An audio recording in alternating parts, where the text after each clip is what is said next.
On the front of our blower housing are stamped some very important numbers for us. It's the model, type, and code.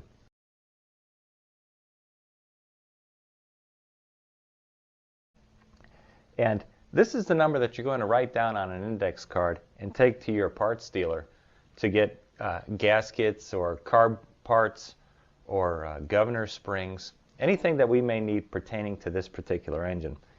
And what's also interesting about this is these set of numbers are going to tell us everything about this engine. Let me show you what I mean. Using your repair manual and those numbers that we just got, I've taken the liberty to write it down on a piece of paper. Our model number is 9L502. Let me tell you what that means. If you'll go to your repair manual and your first section, go to page 15,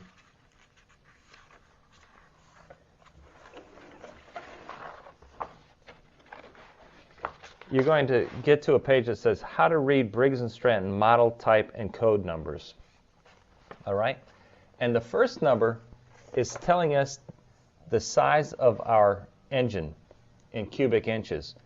And it's a 9 cubic inch displacement.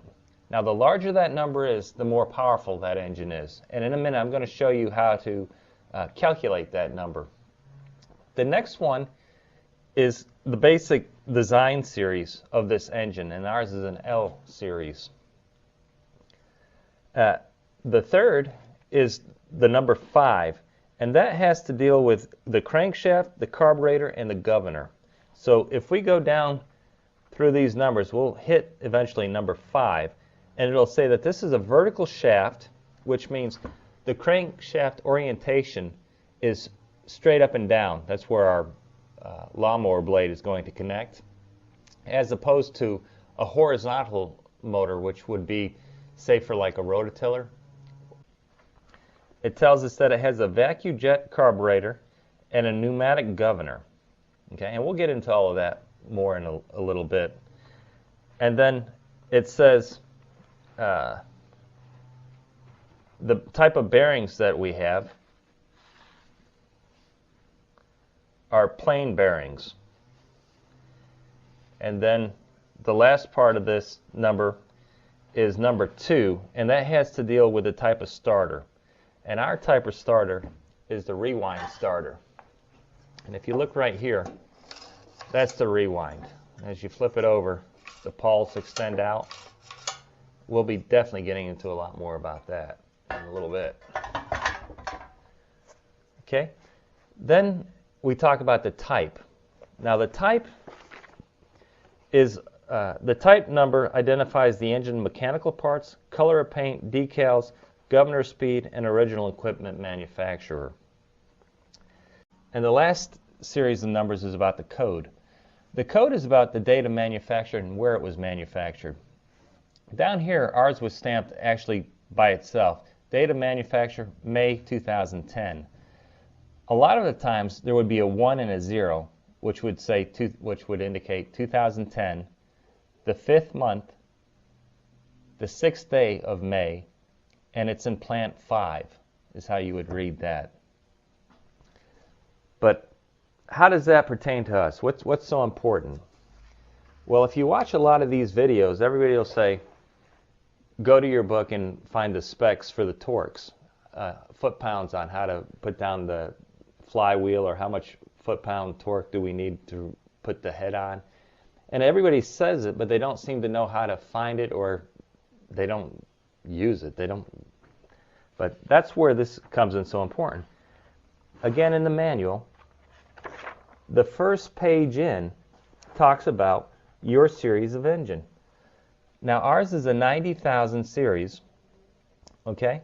And it tells us, for example, if it were a horizontal crankshaft, it would have 21 ounces of oil. If it's vertical, it would take 18 fluid ounces of oil. The armature gap, you're going to find out more about that in a little while, is how far away from the flywheel do we put our coil. And in this instance, it says 6 thousandths to 10 thousandths of an inch. Our flywheel foot-pounds that we apply to the nut on the flywheel is 55 foot-pounds. So when we're reassembling this, this is very important to us. The cylinder head, when we're putting the cylinder head back on, we're going to torque those head bolts down to 140 pounds per inch-pounds. Those connecting rods, the two bolts on the connecting rod, we're going to be torquing those down to 100 inch-pounds. The crankcase cover or sump cover, we're going to be torquing those bolts down to 85 inch-pounds. When we reinstall our valves, we're going to have to adjust them, and this is where we're going to get our adjustments. The intake in inches is going to be 5 thousandths to 7 thousandths, and for the exhaust valve, it's going to be 7 thousandths to 9 thousandths. All right. Over here, we're going to talk about the standard cylinder bore in inches and the stroke. Let me show you a little bit more about that. I'm going to show you how to determine for an engine what the displacement of that engine is, or how powerful that engine is. We've already said that this is a 9 cubic inch engine. But let's show you how we calculate that. TDC means top dead center, or when your piston is all the way up in the cylinder. And BDC means bottom dead center, when it's all the way at the bottom of that cylinder. The bore is the diameter of that cylinder. Okay? And the stroke was the difference between the bottom dead center and the top dead center of that piston, or the travel of that piston. Okay? In our particular instance, this manual said that the stroke is 1.75 inches and the bore is 2.5615 inches. Now, another little interesting tidbit about this. This is our crankshaft with a very bad diagram. These are our weights, and this is the crank. Okay?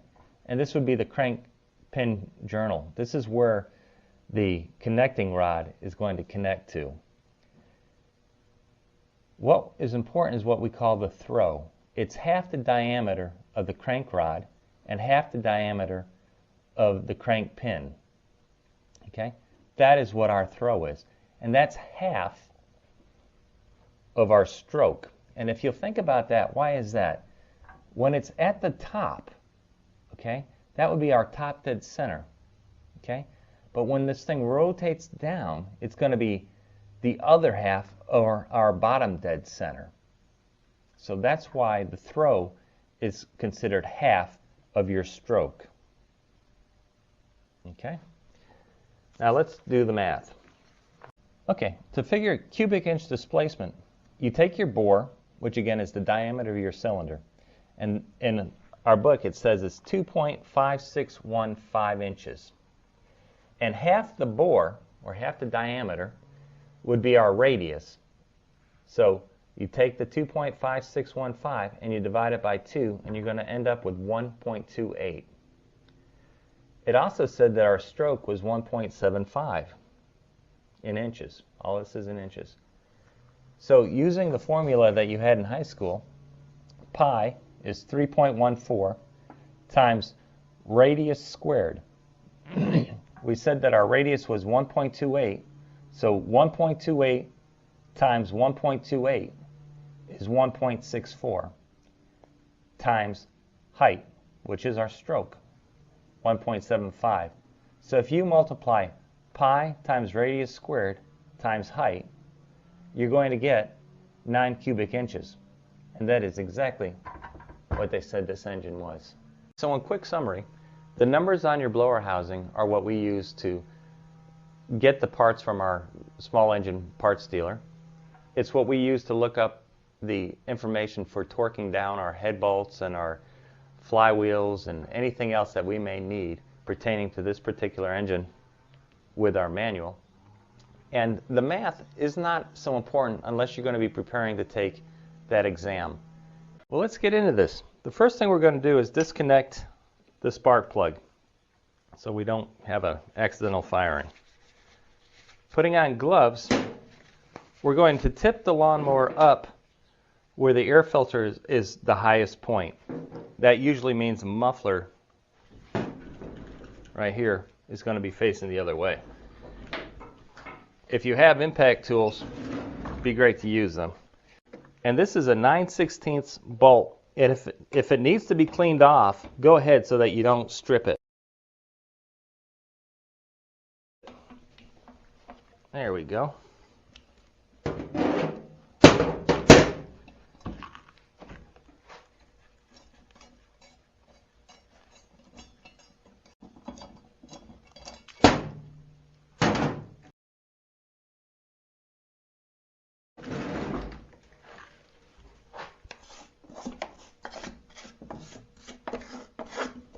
Well, this particular engine doesn't have a drain plug in the bottom. So what we'll do is we'll remove the engine from the deck with 3 1/2-inch bolts and drain it out of the fill cap, just tipping it over when it's off the deck. Now, I've done this a couple of times to replace these mowers on these engines because they last a lot longer, like I said, than the decks. These are self-tapping screws. And very seldom do I ever get all of the screws out without having them break off into the bottom of this motor.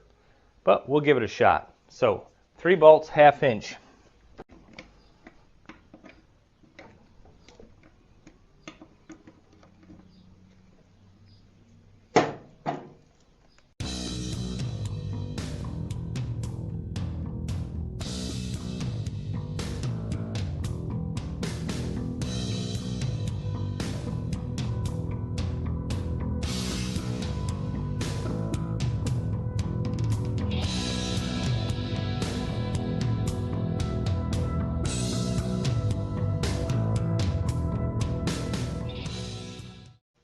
What I find is that the motors far outlast the decks. Let me show you what I'm looking at here. It's a very thin deck, first off, and I normally see breakage right around the handle where it mounts. And then I believe this is planned obsolescence. All of these holes that are drilled so close in this thin metal, as on the other side, you're going to get a tear out somewhere in here. And people will do anything to rig it. I mean, they'll put boards, they'll tack it, but the decks usually are the first to go. So let's get into the motor. Before I drain the oil out of this dipstick, what I'm going to do is remove the brake cable. And that's a 1/4-inch bolt on the top here.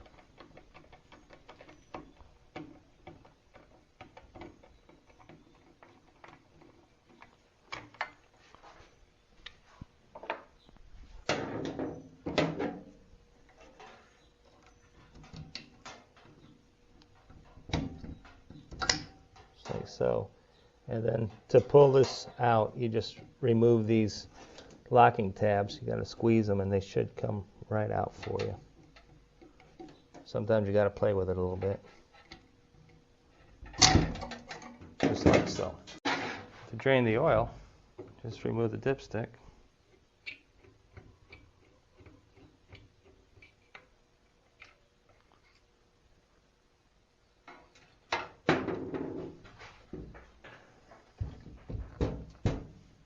Yeah, it needed to be changed.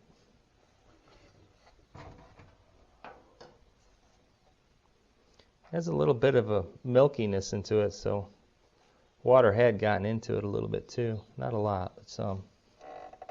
Now this little engine stand I made is 5 inches by 7 inches, and it's made out of 2x6s, just to hold the vertical shaft, just like that. Oop, had a little gas pour out of there too. The first thing that I'm going to remove is the blower housing, and there's 3 bolts on it that are 3/8, and 1 in the front and 2 in the back. Now a lot of people put their bolts back into the holes that they came out of, or they'll put the parts into a Ziploc bag and label it, or a Dixie cup. You just want to keep everything organized. And I'm going to put it to the side. Next we're going to remove the air filter, and that's just a flathead screwdriver. Continuing on tearing down our engine, we're going to be removing our muffler. And let me show you how an easy way to do that. Sometimes they get stuck, and using a strap wrench makes it a piece of cake. If you're not familiar with these, this is a strap wrench. And a lot of times, for example, when we put our flywheel back on, we're going to have to hold that in place so that we can get the proper torque spec on the nut. It's great for removing cylindrical objects. For example, this muffler. Just put it around it, and then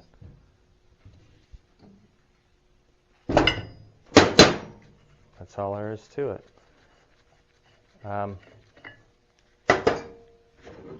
In the past, I've had some of these slip because I've got some of these are a rubber strap, but if you just take an inner tube and wrap it around the inside and then around your object, it'll keep the strap from slipping also.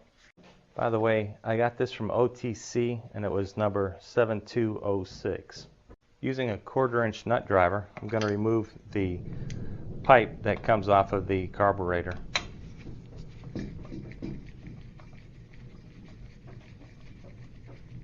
There's 2 1/4-inch bolts holding that on.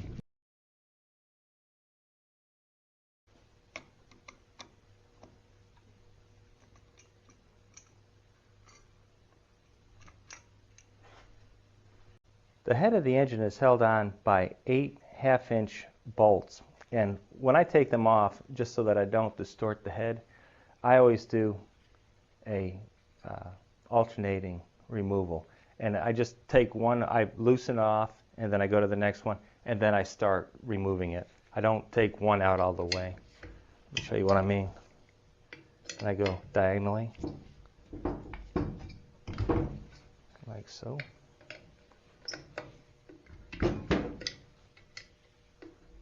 And then since they're all broken, I then use my ratchet. In this particular case, it doesn't matter. All these bolts are going to be the same length. But if they were different lengths, I would maybe mark them some way or put them on a cardboard template that looks identical to this so that I knew which hole which bolt came out of. But like I said, these are all the same length. That would be a good way to lay out your bolts if you wanted to keep track of which hole what came out of. With the head bolts removed, there's a gasket that's tightly sealed on this. If you just give the head a tap with a rubber hammer, it should come off. All right. Next, we're going to be removing the flywheel nut, and it's 15/16.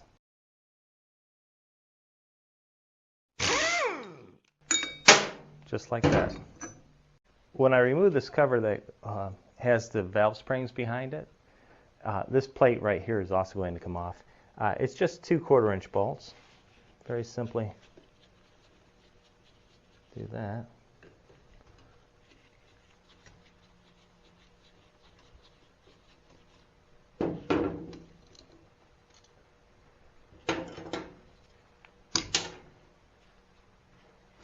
And as you can see, we got the valve springs behind it.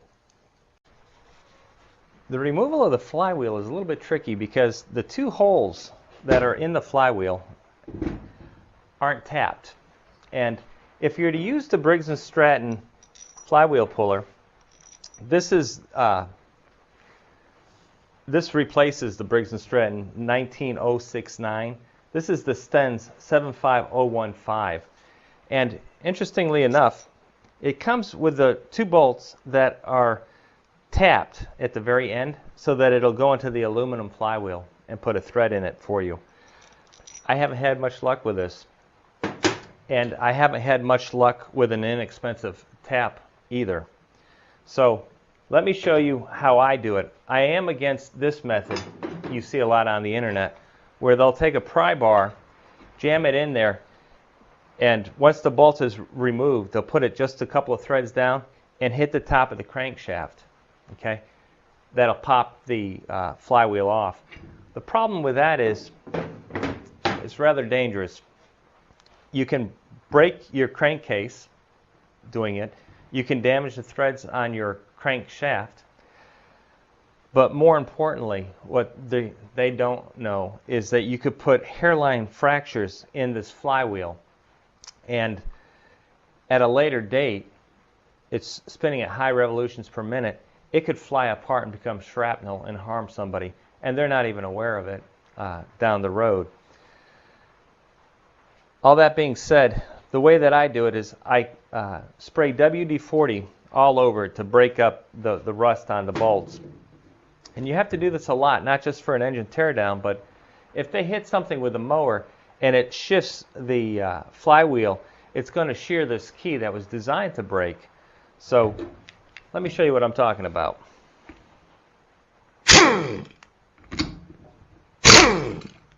Okay? And then what I like to do is take an air chisel. I'll put it right in the center of that crankshaft, and then I'll exert some pressure. And I'm not trying to break anything. I'm just, all this vibration is going to pop it up. And you'll see in a minute. There you go. Just like that. I find that the least obtrusive. And when you pull off your flywheel, save your key.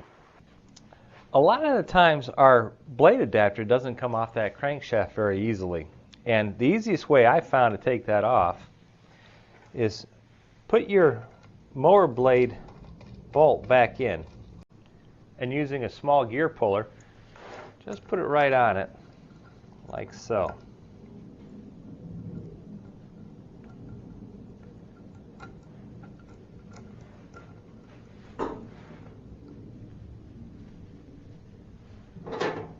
Just back it off.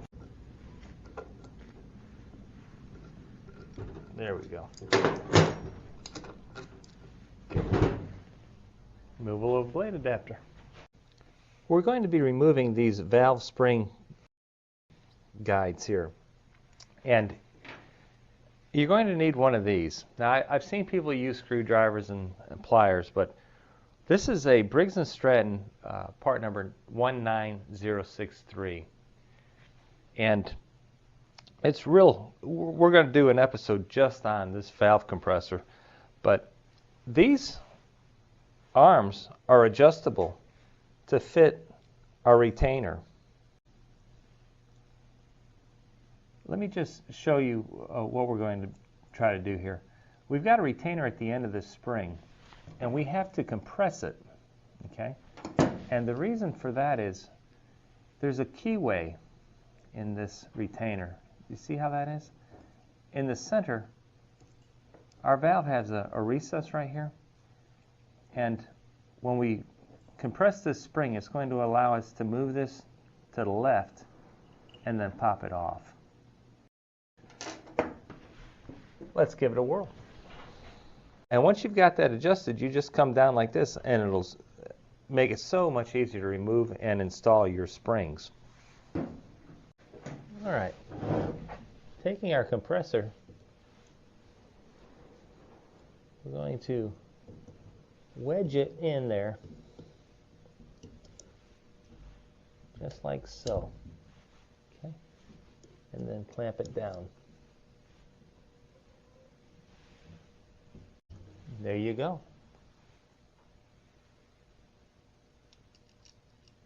See that? Now, what I would do is I would keep this whole assembly, the retainer, the spring, and the valve, and mark it. This is our intake valve, and keep this whole group together and reassemble the engine with all the intake components so we don't confuse them with our exhaust.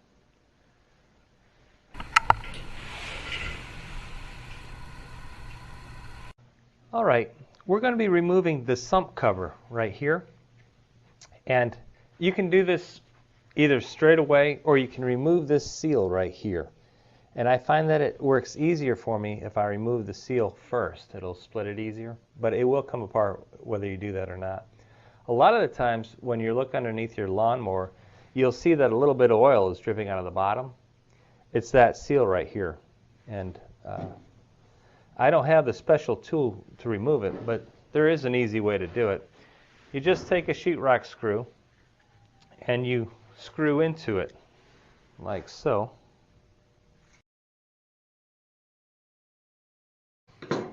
And now I'm going to pull up on it.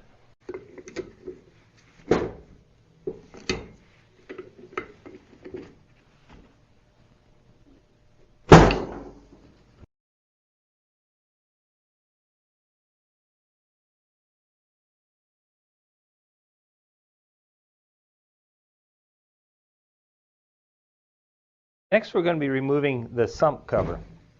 And there's 4 3/8-inch bolts holding this on.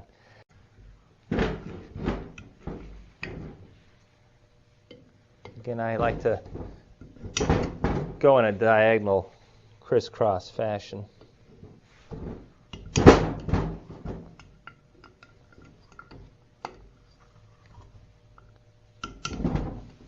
That's all there is to it. Now just remove them. There's also 2 more right here.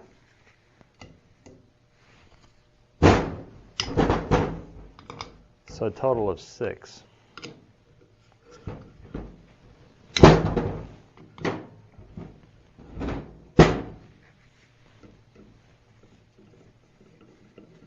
All right, with that lower sump seal removed, just like that,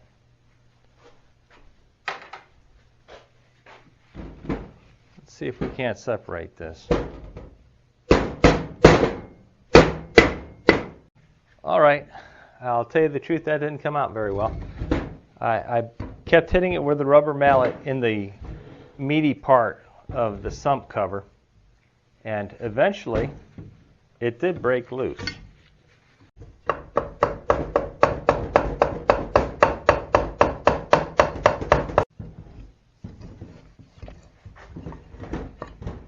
There you go. On the end of the crankshaft is a small gear. Just pull it off and be careful, there's a thin washer right there that we want to keep it with. Okay.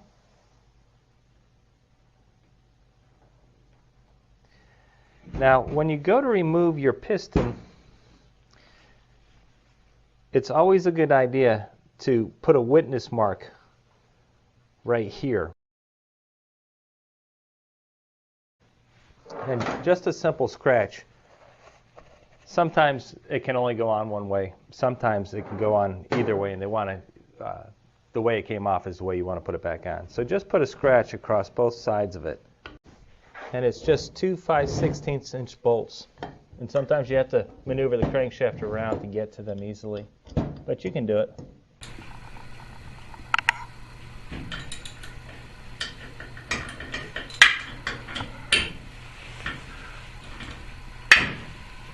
You just pop that right out like so. All right. What I'm going to do is push my piston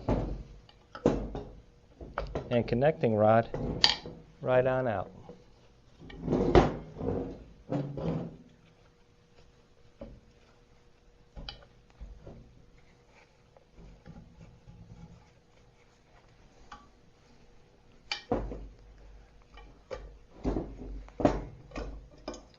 Just like so.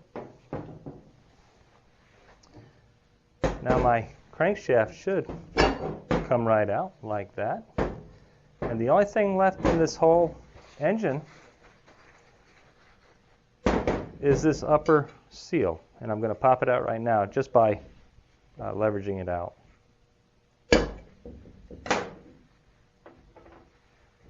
The entire engine has been disassembled. We've got the engine entirely taken apart. So let's real quick, so that we don't get ahead of ourselves, just show the overview of the parts. There are 3 main castings: the crankcase, the sump cover, and the head. Then we have a crankshaft, a flywheel, and a piston. Of course, we have the muffler. We have two seals that ride on either end of the crankshaft. They, of course, go in the crankcase casting right here. And the sump cover right here. Then we have a gear that fits on our crankshaft.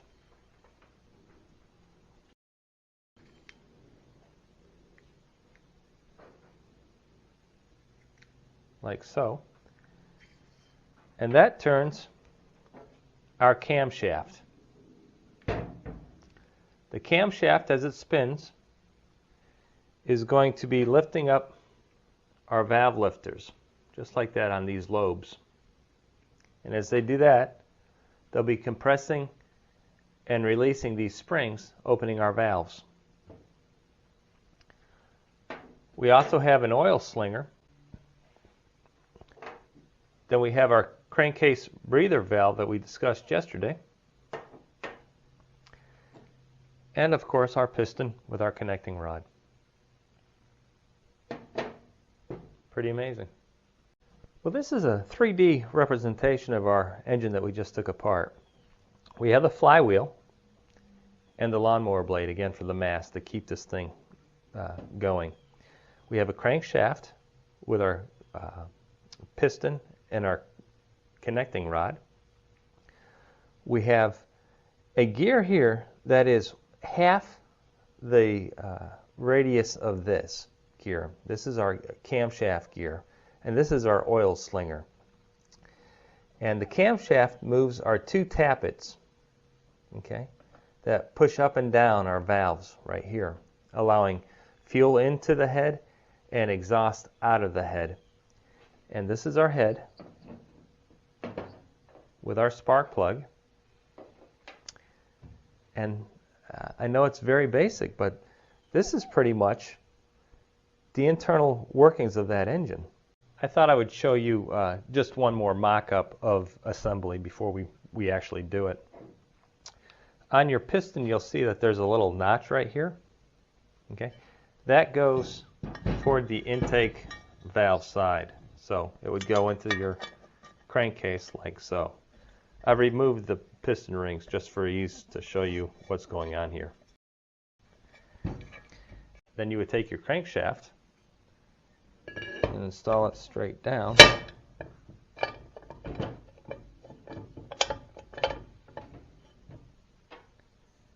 it would go on like so.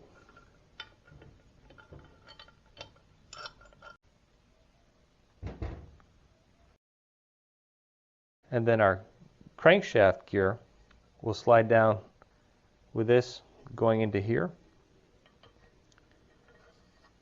just like so. And then there's a timing mark. It's a little tooth right there that we're going to spin. Oh, by the way, this washer goes right here. And there's a timing mark right here on our camshaft. And we want that to match our crankshaft gear right there. You see that mark? And that'll fit in right like so. And we just kind of line them up. Can you see how the dots are together? Okay. Now our tappets would be in between here. And that, again, is what pushes up our valves right here. And then our oil slinger. Our oil slinger will sit just like that. That's all the real parts inside of this. The only thing missing are the tappets. The flywheel goes here. The lawnmower blade goes here. The sump cover and the head of the lawnmower.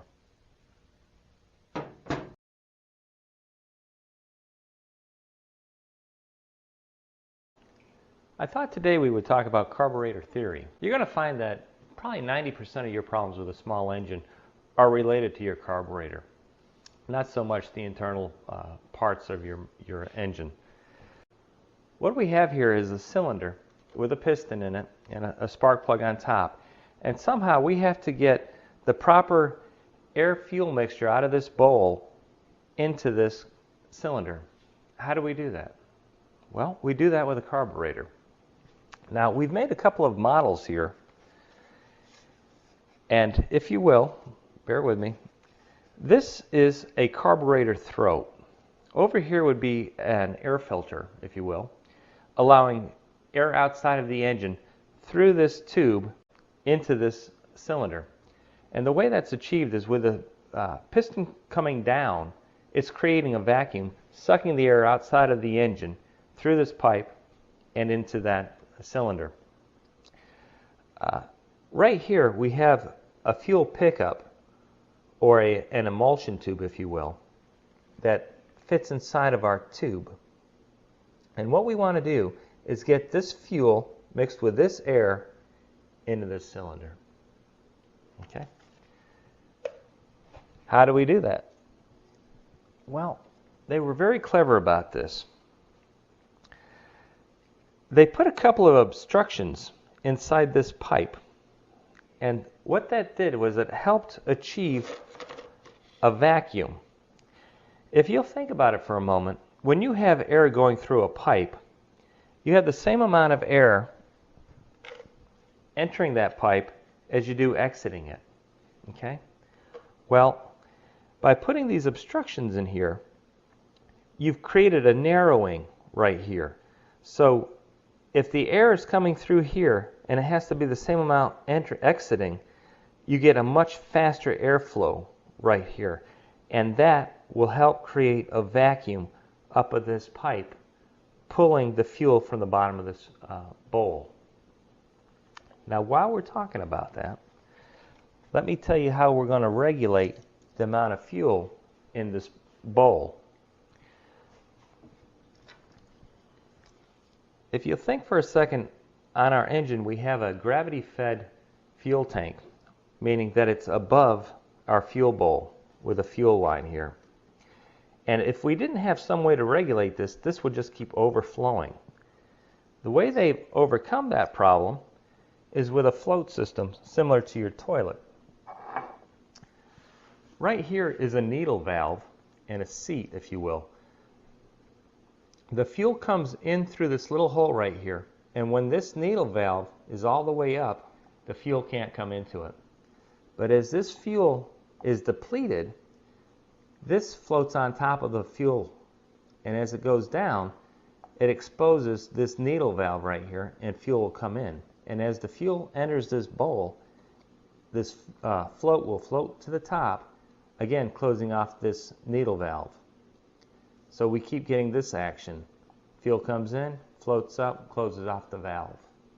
All right, on to our next model.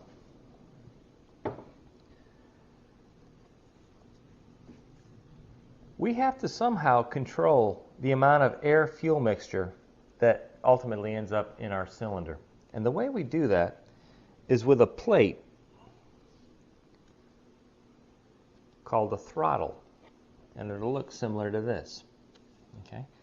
And that goes between the carburetor and the engine. And when it's in this position right here, that's called WOT, or wide open throttle. And that's letting in the maximum amount of air-fuel mixture into the cylinder. But as you start, and the engine is going as fast as it can, and as you start to bring the throttle into a vertical position, you're slowing down the engine and starting to starve it of air fuel. And if we were to leave it straight up and down, okay, that engine would stall. So we had to create a secondary circuit, if you will, allowing fuel to somehow bypass this plate and still feed this area, allowing fuel into our engine. And we do that with, again, this circuit right here. So if you were to take that carburetor cleaner and you've all done it, and you go into a port on your carburetor and it squirts out in an unknown area, it's these secondary circuits that is happening. And oftentimes they'll get clogged, but we'll get into that when we get into the cleaning of these carburetors. But again, wide open throttle, maximum amount of air fuel. As we start to slow it down, we're going to have a way of getting fuel past this plate, and it's with this low speed circuit. Which brings up another point. We're going to have two adjusting screws, okay? One for the high speed, which would be this main jet or this main pickup tube, and we're going to have another one right here, which is controlling our idle speed, okay? Now, when we go from high speed to slowing the engine down and we want to go back to making this engine rev, there's going to be a delay from this pickup tube to catch up with the amount of fuel that we need. And that's where these extra holes come in, extra transitional holes come in. And all that means is it's allowing more fuel coming out of these little ports until this can catch up. Now, when you first start your engine and the engine is cold, you're going to have a plate similar to your throttle in the front of your carburetor, and that's called a choke plate. What we're going to do is we're going to close off or choke the carburetor, meaning we're not going to allow as much air into the carburetor as we are fuel. Okay, so we're going to have a rich fuel to air ratio, allowing a better explosion, if you will, inside your cylinder. That's only when we're starting it. Once the engine's running, we're going to open our choke to allow the maximum flow of air fuel through this carburetor. I hope that cleared up some understanding of the way a carburetor works. I'll catch you on the next video.